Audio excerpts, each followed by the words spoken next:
episode 65 with Lexi Shifflett on the 9 Point Start with a Dream podcast. Welcome to 9 Point Started with a Dream podcast. Our goal is to showcase the stories of athletes and the community that supports them by being authentic about their journey. Here's your host, Jacoby Gillum. Yo, welcome back to the podcast. I'm your host, as always, Jacoby Gillum. This episode, we have Lexi Shifflett. We recorded this episode a little bit ago, but it kind of felt like now was time to kind of release it. And this episode and the next three are kind of about athletes that are really showcasing that, you know, we all have our own normal, you know, and Lexi is an amazing athlete. She's on the Team USA sitting volleyball team, and she's killing it, you know, from so many different things. And what she kind of showed me through this episode was that parasport and athletes alike, you know, there's not enough attention, there's not enough love, and it's almost like a separate world we make it, but in the day we're all athletes. And this episode, you know, you're gonna learn about her story, kind of her journey, kind of how she kind of found, you know, we're all in a sense beautiful in a sense of how cliche that may sound, but like we're all, you know, we're all worthy. You know, we all have the right to be an athlete. You know, doesn't matter, and there's no disability. You know, and it's the sense that you can go for it. So hope this episode inspires you. Hope you are curious more about sitting volleyball in the world of para athletics, and let's get to it. Well, Lexi, the question that everybody comes on is: when you're younger as an athlete, what's one of your bigger dreams or goals you want to achieve? Oh gosh, so I was born not missing. I had my right foot. I was missing my pinky and the second toe next to it. I was missing that, so I only had 3 toes. And I was missing a bunch of like ankle bones, and my leg was a little shorter than my left. And my parents, they got a lot of different doctors' opinions. And basically what they came down to was 9 months later, they amputated my foot. So I was 9 months old when I lost my lower. I'm a below the knee amputee.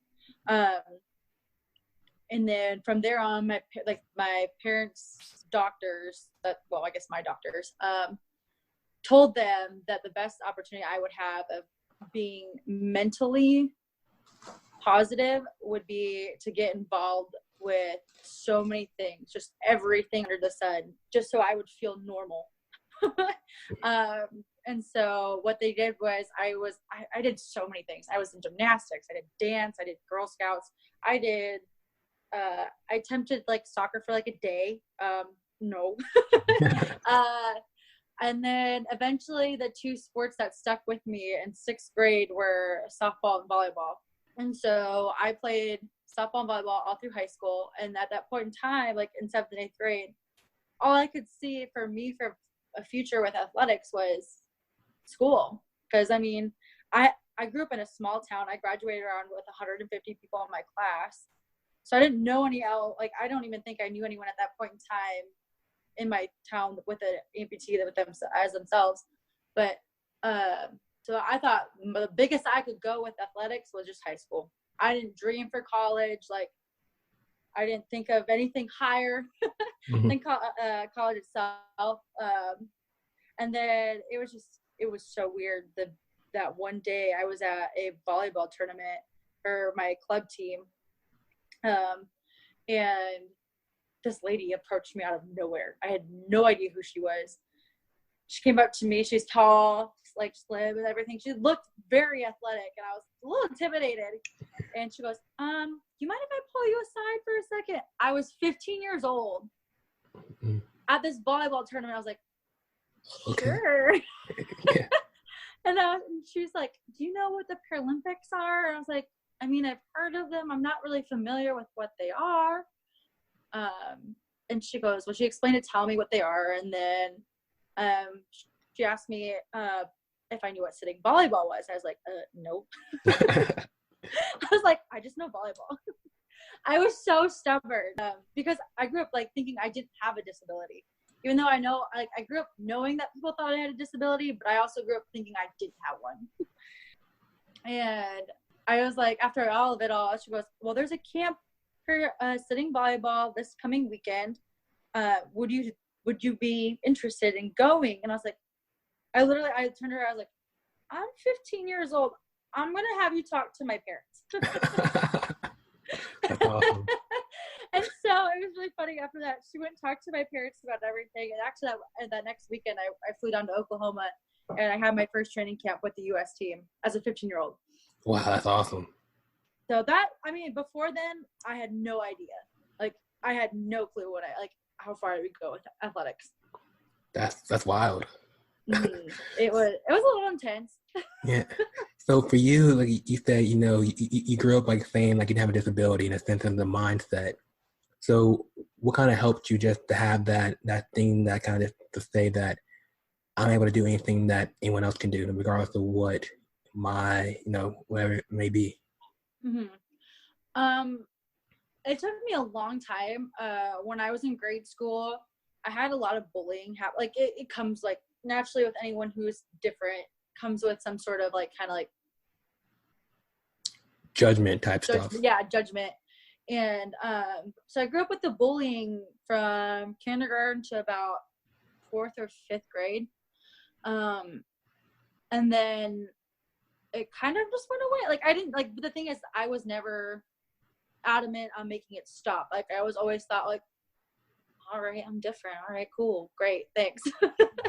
And, but after that, I kind of like started like actually like feeling the judgment, and it kind of like settled in a little bit, and it kind of all kind of like hit me. It was like, I was like, what if this is all I ever am? Like, what if this is all that people see me as a person without a leg and a disability, that I can't do anything, like all I am is this, that, everything that's true, what everyone else says. And then I actually wrote a paper on it when I was younger. I was like a kid growing up in grade school. You don't really expect them to say that they don't want to live in this world anymore because of all of that. And I wrote that paper, and I gave the paper to my aunt, because my aunt at that point in time was like my rock and like my like person like I would go to. Like she was my babysitter. Like my mom, when she worked, like she had a younger sister who was in high school still, and so she was with me a lot, and I spent so much time with her. And she would always tell me, you're beautiful. And one of the things is, but growing up with her, it was funny. She used to like tweeze my eyebrows, and I would say, ow, that hurts so bad. She goes, it's painful to be beautiful, but you know what? You are the most beautiful girl I know. And I was like, it just sits with me every day, like knowing her, like one of those moments, like kind of like she was like my person who made me turn my thinking around, being like, I know I deserve to be here. Like I'm going to prove my worth. And so about 7th and 6th grade, when I got really into sports, is when everything kind of like turned around for me. I made such a good group of friends who were very supportive of me. My best friend, Kenzie, she got me into softball. And that was my first sport ever that I really enjoyed and actually wanted to continue to play. My mom will say this the day I die. She goes, you were always so much better at softball than volleyball. And I was like, like, thanks, Mom. Yeah. But overall, like, just that there's certain people in your life that can have that impact on you, just like immediately turn that thinking. And after that, I mean, I still held a little bit of like the judgment over my head, just kind of like to the point where I had a lot of like social anxiety. I always like was very timid and not going out of my way to like meet new people, and just I was very happy with the group that I was in. And I noticed like it started like playing like a huge impact on my life in every which way or form. There was one point in time in my life that my mom, I got in trouble, that I would not call the hair salon because I wanted to get my hair cut so bad. And I was like 7th or 8th grade. My mom goes, you can call the salon, like it's no big deal. Like, why are you so scared about it? I was like, because I don't want to do it. Like I had like my social anxiety was that extreme where I would cry and throw a fit, that I would not want to even call the hair salon just to see what time they closed. You're like, I can't do it. Nope, I couldn't do it. Oh gosh, it was I remember that day so much. Like, I think back to that. Like, it's so funny to see that me and then me now. And because, like, now I'll sit and I can, like, I can talk someone's ear out. Yeah. I just go No. from point to point. But, and I just can't just, like, explain how grateful that I had that transition in my life from being, like, no social contact whatsoever. I'm fine, thank you, to, hey, like, who are you? Let's be friends. And it was the power of that circle. Mm-hmm. So for say there's like a kid out there or an adult, it's like that feels that they're different, and they feel that everyone is like kind of casting them out. What would you tell them just to know that like you're beautiful, to that, just that whole like mindset stuff? I mean, if looking back and I could tell someone that, I wish I could just say, like, it gets so much better. Like, if you go the right avenues and honestly, my biggest downfall was I never asked for help. I hated asking for help. And once I did, my life turned around so much. Like it finally expressing how I actually felt, and like someone who understood was like, it's going to be okay. If I could say that to someone who was going through like a rough patch, like I could just promise that person, like, if you have a great circle, it's going to get better. Like, I promise, like I could promise that to someone. If that, like, it might be terrible in the moment, and it might be the most awful thing in the world, and just feel so sucky, and to like turn around and like have that group, like that rock of people, like stand next to you and be like, you know what, you're fine. I think you're awesome. And just be like, oh, okay, maybe I can do this. Yeah. Like, and I know, like, there's just, I could go on and on about like what to tell someone, because there could be so many like setbacks after setback after setback, and then finally that one that just sends you way forward than those setbacks, and just be like, finally. that one opportunity that comes. Mm-hmm. Like, no one sees it coming. Like, that's the thing, is it's like literally that day I was playing at a JO volleyball tournament. Bam. Next thing I know, I'm on the next weekend, I'm in Oklahoma City training as in the USA sitting volleyball pipeline. And then knowing that 6 months later, I'd be moved up to the national team training for 2016 Rio Games. It's crazy. So going on that, did the game change for you? Because you're going from, standing to sitting, was it almost like, wow, what's a different game? So I still continue to play standing throughout high school until I graduated. I started, but the sitting game had made my standing game so much better. Oh, cool. Which is so compared to the standing game, the sitting game is like, I don't know if you're familiar with it, but the sitting game is like the back half of a court I consider like the whole court is the back half of a volleyball court. So it's so much smaller. And so things happen so much faster. And you're sitting, so you don't have a whole lot of time to like react to things, but my reaction times gotten so much faster. I could read faster when I went back to the standing game, because the standing game was a little bit slower than the sitting game. And so I could actually start reading the ball and where it would go quicker than I would have before I started playing sitting volleyball. And I always thought that was the coolest thing ever, to know that, oh my gosh, hey, this Paralympic sport is so useful to the standing game and to like able-bodied players, is what we call them. Yeah.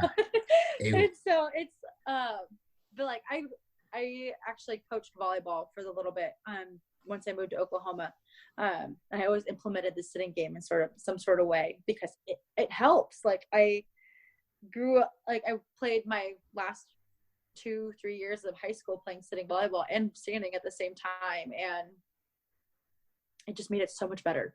You're a setter, right? Mm-hmm.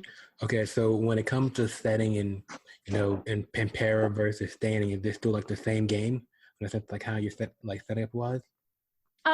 Setting wise, like the mentality of it is, yes, you're still looking for your blockers on the opposite side. The only thing is that if you can actually move to get from like, say, like the worst position I say is like back left, so you would be in technically zone 5, and you're in that position and trying to like move and counteract and like get in between people, or it's just like being able to sit and move on your butt, like it's hard. Definitely. I watched a few games like online. I was like, oh, this is challenging. Yeah, it is. It's so funny. I'll see, and this is like part of like my nosiness. I'll look like on USA Volleyball when they give a share, like kind of promote us for the sitting game, and like you'll see people comment, be like, "Oh, that's the lazy game," and da da da da da, and things like that. I just want to be like, you have no idea. I was like, it is so much harder than a standing game. Like I had no idea going into it. I sat down. Oh my gosh, my whole body was so sore after my first camp. Like I didn't even know certain things could be sore after like sitting volleyball. It was kind of a life-changing moment. After that, I started like learning a little bit more about the Paralympic games and stuff, and so just the knowledge of that, because I was intrigued because, you know, I went into thinking like, oh gosh, I'm playing a disabled sport, great, like I don't want to be another one of those. Yeah. Because at the time I was thinking I'm not disabled, like I don't want to be disabled. So I kind of like going into it, I kind of had like a negative mindset, and once I got into it, I was like, oh my gosh, this is great. Like, this is so much fun. I'll have the opportunity to play after high school. I ended up getting, like, once I got on the team, I was offered a place to live in Oklahoma. I could live here for free, go to school. And so I've been kind of on and off going to school, and playing still till today. So. When you went there, were you like the youngest in the group, or was it like other athletes your age? At that point in time, it was me and my setter counterpart. We're the same age. So but my counterpart, Kaleo, she was, I think 13 or 12. I can't remember, but she started at 13 or 12. Youngins. And yeah, it's crazy. And we ended up being when I came on, we were the only two setters at that point in time. And she just went to London. She was at the 2012 games, and I just like joined the team like the month after the games, and coming in and seeing her set, I was like, whoa. Like I was like in for like my buck. Like I was like, oh gosh, what am I gonna do? And because I went from being a high school setter, I mean, I wasn't the star setter at my high school, but I was like I was the back, like I don't know, like we ran a 6-2, so we interchanged our setters, and when I came to the sitting game, we were in with completely different offense. So I was like, okay. I like try to change my game a little bit, like understanding everything. Like I came from a really small town whose game was a little bit smaller than somewhere all up at the big, I call the big leagues. Like, yeah. I was like, what do I do now? And it took me so long. It was up until this last year and a half that I actually like became like a starter in some games. Like it took so long. It took me like 6-7 years to get to where I'm at now. And I'm like back and see all of that time. And I'm like, holy crap, I spent all of this time. It's awesome. I've loved every single moment. I mean, I take that. I haven't loved every single moment. There's been times where I've been just like, oh, I just want to quit. Like I'm tired. My body hurts. Like, oh, I could be going to school right now, getting my degree and da-da-da-da. Like, I'll be honest, like, I had those thoughts of just, like, quitting and, like, pursuing a degree and, like, getting my education done. And knowing, like, I've always had to tell myself that graduating high school, that I wasn't going to graduate with the people that went to college because I was taking a different route than they were. And I see all my best friends, like, they just graduated college this year. And I'm like, still considered a sophomore, but have fun, you guys. I'm really happy for you. Good job.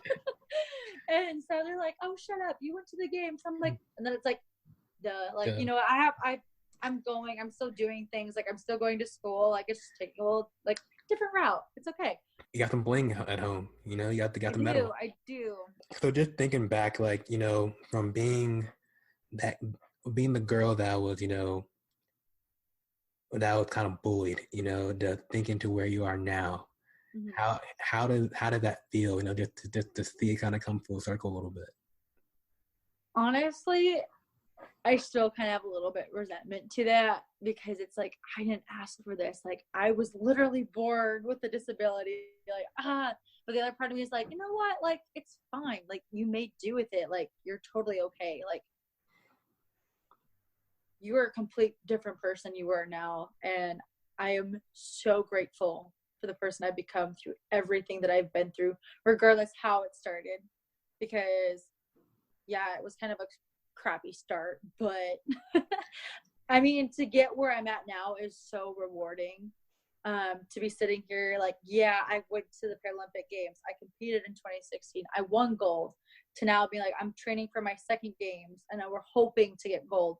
We kind of had a setback at this last World Championships. We got silver, and so we're like, we have to kind of get in gear and start like really hardcore training again, because it was a big turning point for us. We had just won gold at the games and we lost at Worlds, and we're 2 years out to the next games, and we're like, oh crap, like we just got this gold, like we want to hang on to it so bad, because we technically right now we are the number one team in the world in sitting volleyball. And so for us losing that tournament, like we're still technically number one, but that tournament was a big cost for us. And so we all are like, no, we have to grind. We have to get there now, because we don't want to lose. Like we want that gold title, because, I hear all the time from my teammates who were from London who got silver. They're like, coming back from a Paralympic Games, the gold medal, everyone's like, wow, you got a gold. Like, that's so cool. And then they tell me all the time their stories when they got silver, and they're like, oh, it's okay. You got to play in the games. That's so awesome. Yeah. Wow. And so it's like, they were like, we never want to have that feeling of silver ever again, because I have a teammate who has been on the team since the women's team started back in 2004. And she got bronze and silver, and then finally a gold. So he's been doing this forever. So for the U.S., it's like it's gold or nothing. Mm-hmm. We're kind of we want it. We want it real bad. Hey, that's what it's about. Just saying like we have a standard that we got to reach. We have this kind of motto. We have our thing is like being the bar. Like, since we set the bar, how do we make the bar go higher? Ooh. And so it's been a big challenge for us, trying to overcome and do everything like step at a time, raising that bar just a little bit more, like step by step, like kind of like trying to see what we could change, like what we could do to help our teammates, because we're all so different. We don't train like most like Olympians, like you hear about training. We come in and train for like once a month for a weekend, and then we all go back to where we're at, except for six of us who train in Oklahoma City full time. But everyone else flies in for a weekend a month, and we train all together. Oh wow! So going on that then, so this is almost like a side job for you. You guys work other jobs as well between. How did that work? Yes and no. For me, this is like volleyball is like my main job right now. I do some like stuff on the side. Yeah. Make extra money type stuff. Yeah. Yeah. Like I used to work in retail. I started I do Postmates now, to kind of help out with get some extra cash. But USA Volleyball, for the most part, at least they cover my bills. They give me a stipend every month that I can cover all of my bills, which I've been so thankful for, because it's a lot. Yeah. And so, but at the end of all of it, I have no money for the rest of the month. So I have to get something else in line to help me get through. So that part's been it's been a little bit of a struggle. I know I'm not the only one on my team who kind of has these struggles too. But a lot of my other teammates who are older, we range from, I think our youngest right now, she's 14 or 15. And she to our mid 30s is our oldest. So we have a kind of a big gap of athletes and age wise. And the older, I say older. I feel like I'm still like a child myself sometimes. Are But we all? yeah, right. And they'll go back home to like where they live. Like we have girls that live in Illinois. We have two out in California, New York. We're literally all over the place. Florida.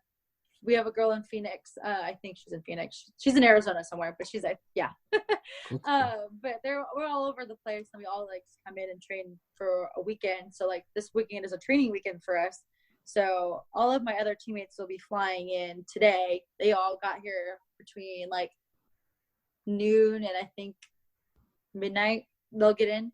And so like tomorrow morning we'll start off with like breakfast together, and then we'll go to practice, and we'll have a practice, just whatever skill wise. And then tomorrow or evening, which is very rare for us, we're actually having an exhibition match.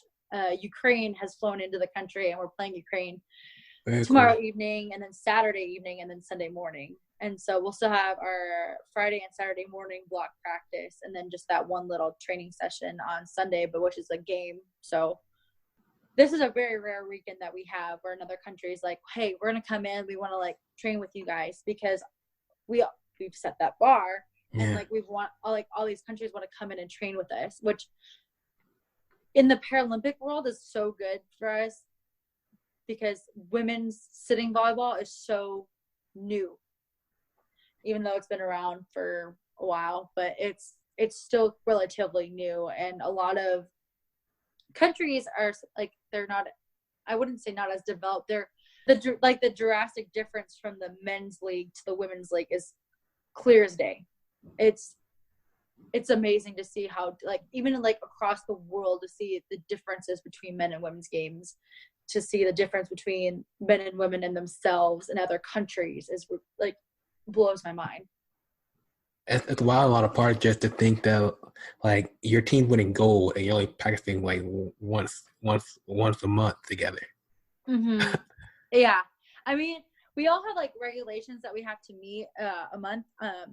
So like if we were technically for me, I'm a resident for USA Volleyball. So I train every day, Monday through Friday in the morning from like 9 to 10, or it's not 9 to 10, 6:30 to 10. And so I'm required to be at the gym at 6:30 to 10, where my like the non-residents, they have to set in like where they have to put together their own practice plans. They have to go in for a certain amount of training at a gym a week. They have to send in video of them training. They have to send in the workouts training, anything else like to help them get through kind of like where the residents are, because as residents, we get everything given to us. Whereas a non-resident, you have to make everything for yourself, which is a little hard. That's a grind. It is a grind. I did it for 3 years before I moved to Oklahoma, in a little small town in Minnesota. I would ask my middle school if I could use their gym.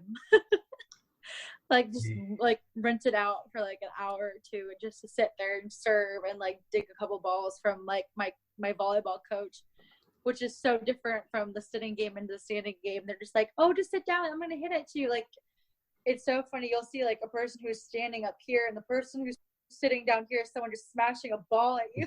We used to do it. I remember just practicing and just being like, oh my gosh, this is miserable. I don't want to do this anymore. And then I moved to Oklahoma to get that training, because I remember my coach saying the best that you could do for yourself is live at their training site for 2 years. At least that was minimum.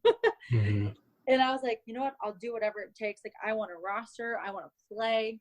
I don't want to sit on the bench anymore. I was tired of sitting on the bench in high school. I wasn't bench, but like, I wanted to play more than I got. Yeah.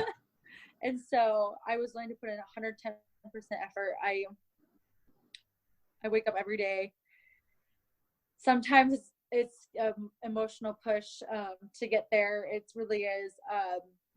It's hard.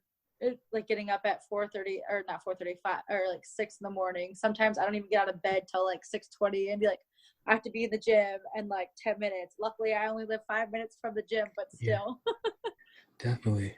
It's just I am definitely one of those people who like needs sleep. Mm-hmm. And I had to have like 8 hours to actually like fully function.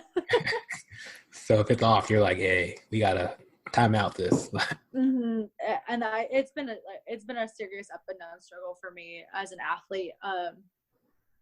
And I've always couldn't help but wonder like if there was a better way to help Paralympic athletes, because right now our Paralympic team is training at a college university, like most Paralympic teams are. You have wheelchair basketball, they're professional, like not necessarily professional. They have college leagues for basketball or wheelchair basketball, and that's as far as they go. I would say like probably like track and wheelchair basketball are like the biggest like Paralympic games like that anyone like mostly like I would say would know. It is so funny to say, oh, you play sitting volleyball? Are you in like wheelchairs? That would really hurt, but no. That'll be rough too, like how to wield and hit. It would, yeah, I could only imagine. I'm like, oh. So let me ask you this then. So my goal is I want to tell the most stories of this. I'm going to kind of be like a resource to really help athletes kind of achieve the version of greatness. So what type of things would you want to see more from 9 Point? Anything like what will help you? Honestly, my biggest like goal, like I've talked about this with my teammates, the marketing for the Paralympic Games in general have been so, I wouldn't necessarily poor, but like so underrated. I feel as if the Paralympics don't get as much media as a lot of people understand. Like it's really hard. Like we walked into the Rio Games and one of the first things that we were told were, oh, we're not live streaming your guys' matches anymore. We gave all of our like money to the Olympics. We have no money for funding televising your guys' games. And so that was one of the first things that we heard getting to Rio. And we're like, are you kidding me? It's like we have family back home that want to watch us play type stuff. And exactly, like we promoted ourselves so much, and to tell we all like put out a post, we apologize and like saying like we were promised you footage and there's no footage and we're sorry, like we don't know what happened, this and that. And it went as far as like my parents went to Rio. They Facebook lived our matches, and the worst part about it is that technically NBC still owned the rights to any footage that was in the arena. So anytime that once the live footage was over, it was immediately deleted from Facebook. Yeah, it was rough. So if anyone that wasn't watching live, they didn't get to see anything until the gold medal match. I believe they only televised the gold medal match in like segments, I believe. That's interesting. Yeah, it was a hard hit for us marketing wise. I feel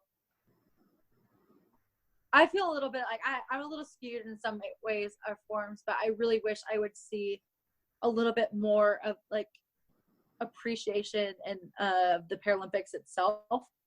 Not even just as like USA sitting volleyball in general, like as a whole, I feel like we're a little underrated because people are like, oh, you have a disability. All right, cool. They don't understand what goes into it. Yeah, like a lot of people think that, oh, they're just like training like here and there. Like, no, I train every day. I put in like sweat. I put in tears, like all of it all. I've been bruised to like no point in. Like it's just, and to like feel like that all of that hard work is kind of like not worth sharing with everyone else, just like the Olympics. Like we just this last year finally were able to get paid as much as an Olympian for winning a game. So I don't know if you know this, but the difference was at the Rio 2016 games, we were getting paid. Olympian was $25,000 and a gold medal, compared to a Paralympian, which was $5,000. That's a big jump. Yeah. And we fought so hard. Like we fought, and then finally the USOC came out, or not USOC. Whoever has the end of it all, it was a kind of a hard bite to like bite down on, because the fact that I was sitting here struggling with a car payment, knowing that I could have had a car paid off. Yeah. Winning, like, you know what I mean? Like little things like that. Like people don't realize, like we all struggle, like knowing, and we train just as much, if not more, or equally, we are equal training, like to say, oh, you're not worth an Olympian though. Sorry. Yeah. And then we got our hopes up when they're like, oh, we're going to raise it to equal pay. But they're like, oh, equal, we only meant like, we'll do both 12%. Mm-hmm. So we went from $5,000 to $7,500, and then our Olympic counterpart got $37,000. And so we're like, oh my gosh, like we're still fighting for that level. Yeah, and we were even like, as Paralympians, we were like, anything would be better than $7,000. Like, could you at least like match us for like a bronze, like something, like, you know what I mean? Like, yeah. I mean, yeah, end goal, like we want to be equal, but you know what? We're reaching out for a limb here. Like, give us a little bit more than that. Like, we're not even worth a bronze medal at an Olympian. Like, help me help you. Like, help me help you. Yeah, and so it was kind of a hard fight. And then this last September, they finally put it to the athletes. They gave it to the athletes, all of the athletes, Olympian and Paralympians, to vote if it should be equal pay or not, and it passed. And so we now get the opportunity to win as much as an Olympian does. And so, like, it's slowly making, like, the Paralympic movement is like making its impact amongst people. But I really wish I would see more explanations from media outlets, more people who would, you know, like, promote us, like, in a way, not whether like they feel like they have to, but feel like they want to. Because in the day, like, we're all athletes. Yeah, we all put in the same time and the work for it. We all work hard. And sometimes, and I hate saying this, but us Paralympians, sometimes we have to put in a little bit more. Like, we have to find our own resources. There isn't very many adaptive sports out there all over the country. Like, we have to make our own adaptive sport. Like, it's so hard. Like, we have to get, like, one of my good teammates, she's for her to get like a sitting volleyball net, they take a standing net and they flip the net upside down. Like, they hang it from the bottom half of the net and bring it down lower to where our net would be, and then cut off half of the regular size volleyball court and train that way. Like, we have to, like, we adapt. Like, we have to, like, create our own way to do it. And it's hard. I did it in high school. Like, that's how I did it. We have to, like I said, we do adapt. And the fact that no one really recognizes that has been a little hard to digest a little bit. Definitely. As athletes, because like I said, like you said, we're all athletes. No, that's like how you're saying, you know, you were saying Olympian versus para, and it's like, in the day, you're all Olympians, because, you know, and it's like it's crazy how we're like segmenting, you know, people by whether, like, by, you know, disabilities or whatnot, because in the day, to win a gold takes a lot of work, right? It does. It really does. I can't even tell you my mindset I can't tell you my mindset, but that I remember just being so, like, I've never been so mentally focused in my life the day that I came for a gold medal match at the Rio Olympic Games, because it was unreal. I woke up that day, and it's so funny. I remember waking up that day feeling so confident. I'm like, we got this. Like, we're going to kill it tonight. And I know we are. And I wouldn't say obliterated, but we came out way more than what we anticipated. We won in 3. And we were playing China in the gold medal match, and we had lost to China in the in pool play. So it was like redemption. Exactly. And so I remember the first set was 12-25. I was like, this is weird. Like, we just lost these guys in pool play. Like, what's happening? Like, but the way that we changed as athletes, like, we went into our next day's practice, because we played every other day. We got the chance to play every other day, which was wonderful. So on the days off, we had like an hour practice, and that hour practice, we saw what we were doing wrong, and we specifically worked on that, which was China, they love to go high hands. Like, when we're blocking, they'll go from here up and then shoot the ball out of bounds from off the block. And so we sat there working all day, reading whether the hitter's arm was either here, because if it's here, it's going off high hands, out of bounds. And if it's up here, it's going straight down. We worked on an entire hour of just reading that. And then that next day, it was like 12:25 first set, 12:25 second set. And then I think it was like 22:23 third set. And we won. And we're like, did that just happen? Like, we were like astonished on how well we played. Like, we came out fighting. Like, we wanted that gold so bad. That's awesome to hear, because like me never kind of playing the sport, I wouldn't really know what goes into training or how do you read stuff like that. So it's cool to kind of just to hear how you said we thought we didn't do well and we just fixed it the next day. Mm-hmm. It was an intense, like, we knew what we wanted, and the fact that all of us put like 120, 110 focus into that one specific skill, because that we knew that was going to either make us or break us in that next match. And there's so many things. I've been so grateful for my coach, who has put so much time and dedication into the sport, learning, like scientifically learning. He sends in people to study our game and to understand what in certain specific skills, like hitting wise, oh, hey, your elbows drop below your shoulder. You need to get it up, otherwise you're just not going to go over the net. Because in sitting, you don't get to jump. Like, it's all on your butt. Like, you literally, your body is how well, like, you're going to play. Strictly, which is every athlete, but like, for me, I'm considered one of the shortest players. I'm 5'4". Okay. And obviously I'm not a hitter because I'm a setter. But like, my tallest is like 6'2", 6'1", and I just sit there and I'm like, hey. Those girls, seeing them hit, I've always been like me, like, I want to match. Like, I want to be like, I want to be a setter as you. I tell one of my teammates, I'm like, I aspire to be like you one day.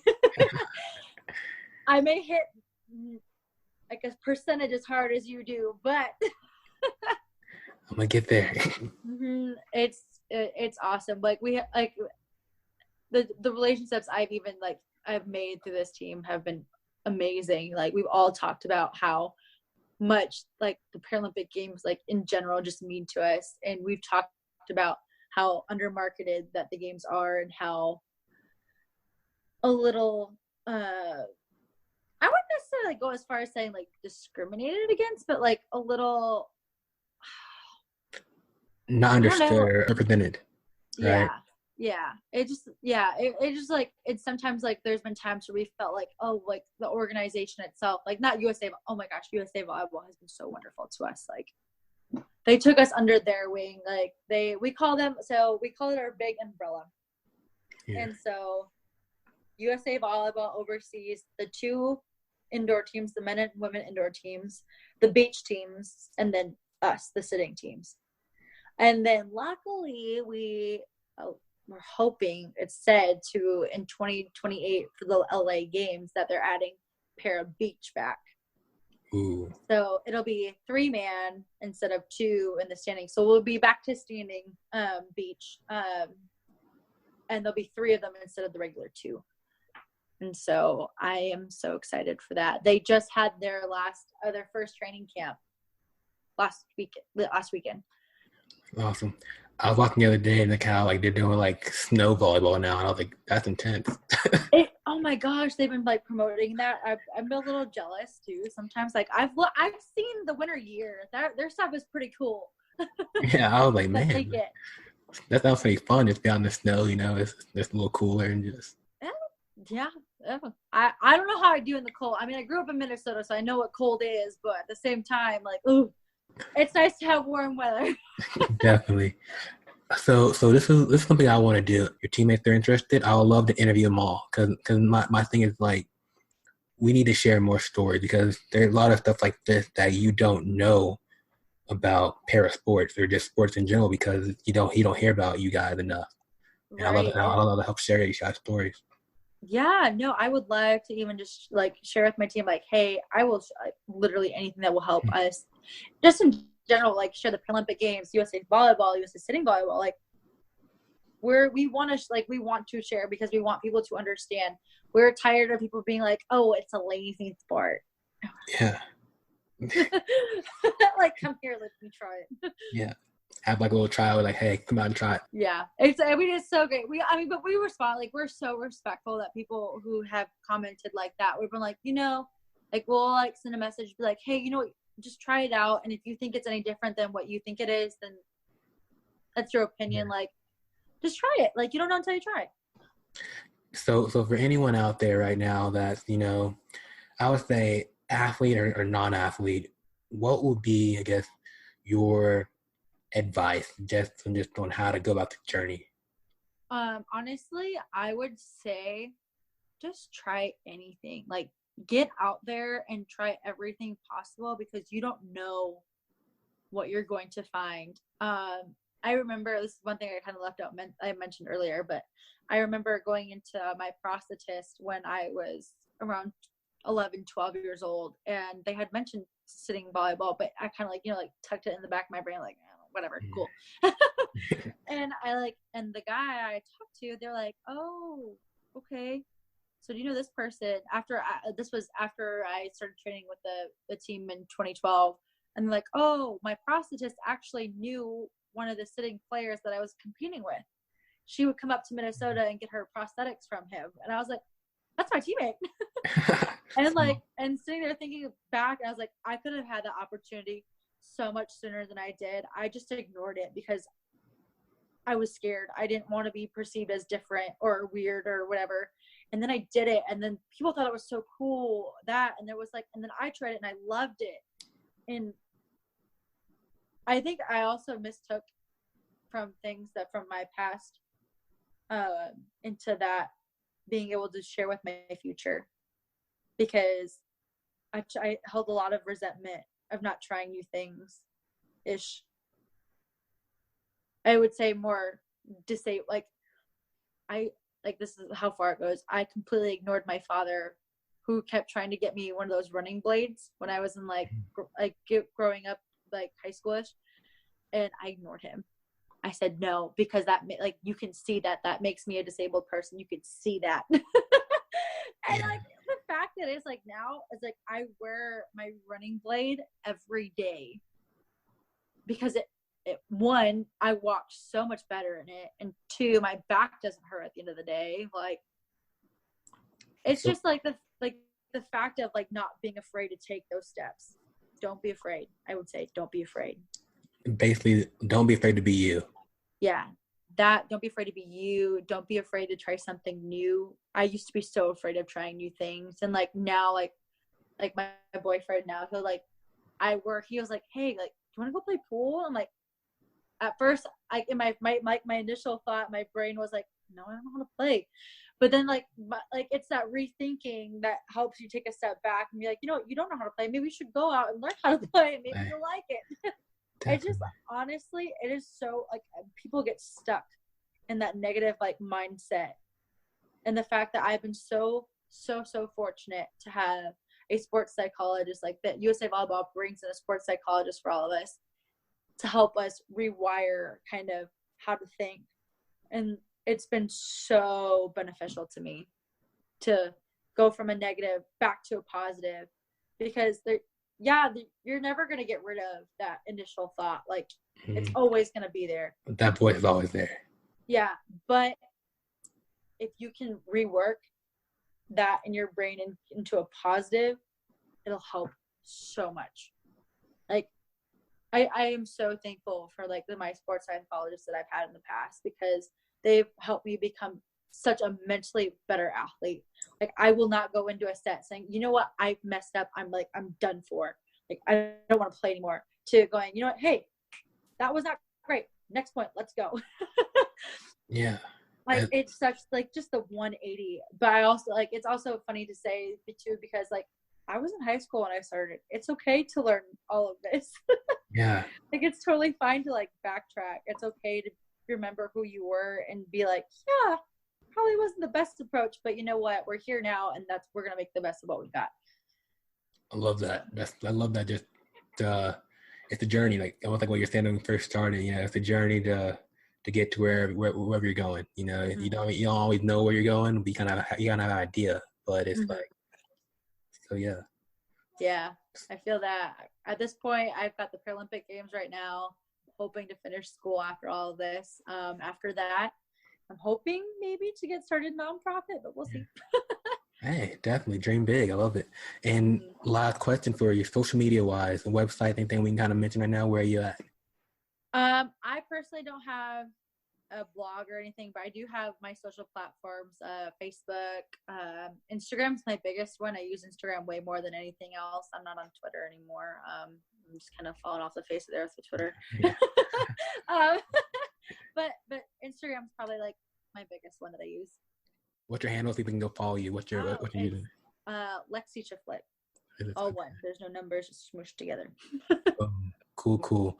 Lexi, it's been great talking with you. Like just kind of learning more about it. It's not that much different, you know, and it's just we're all athletes, you know, trying to achieve big dreams. Exactly. I mean, it's always great to just start the conversation. Like with literally everything that's been going on lately, just start the conversation. Definitely. Hey, will you enjoy the rest of your weekend with your teammates and beat Ukraine? Thank you. We will. I hope. Awesome. Enjoy the rest of your night.